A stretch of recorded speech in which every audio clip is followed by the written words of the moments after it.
solve the equation below. Which of the following is true?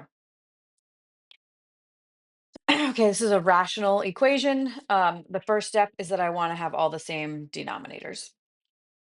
So I am going to make each fraction, I'm going to factor all the denominators as much as I can, and I am going to write big fraction lines.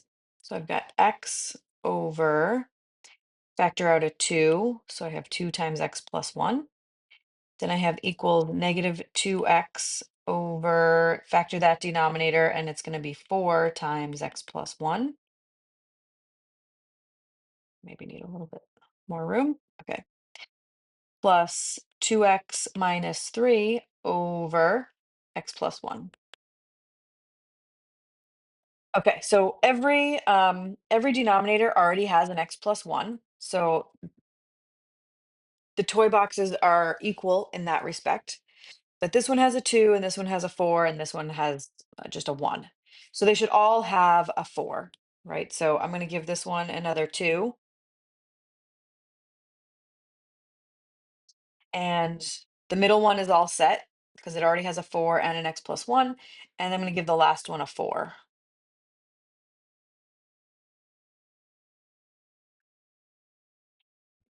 Okay, so at this point, all the denominators are the same. So I can multiply both sides by that common denominator and they just poof, go away.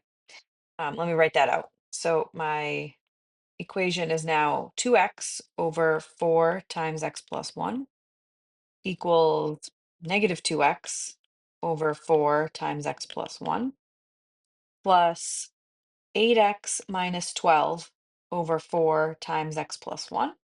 And then I'm going to multiply both sides by the common denominator.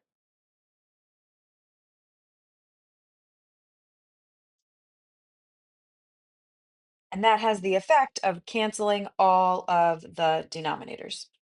So now I just have to solve this linear equation, 2x equals negative 2x plus 8x minus 12. So negative 2x and 8x is 6x.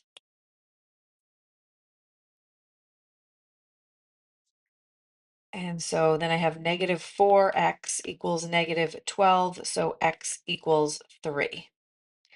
Okay, so that's one solution at the most. So I can eliminate exactly two solutions. And there's no solution option, so I think I can trust my x equals 3. I don't need to go plug it in and check. X equals 3, it shows up in that list for option B. Okay, so I know I said we don't have to check this one. I think we can trust our answer, that it's not extraneous, but it's just a good habit. So I'm going to go ahead and do it. So x equals 3 was my potential solution. I want to plug in 3 for all my x's and make sure this equation is true. Then I'll know that I got it right. So I have 3 over 2 times 3 plus 2. Does that equal negative 2 times 3 over 4 times 3 plus 4 plus 2 times 3 minus 3 over 3 plus 1? Okay, so on the left, I have 3 over 2 times 3 is 6 plus 2 is 8. Does that equal negative 6 over 12 plus 4 is 18? Nope. 12 plus 4 is 16. Plus, okay, next fraction, I have 6 minus 3, which is 3 over 4. Okay, so are these equal? Um, I can make these two fractions have denominators of 8 so that I can see if they add to this.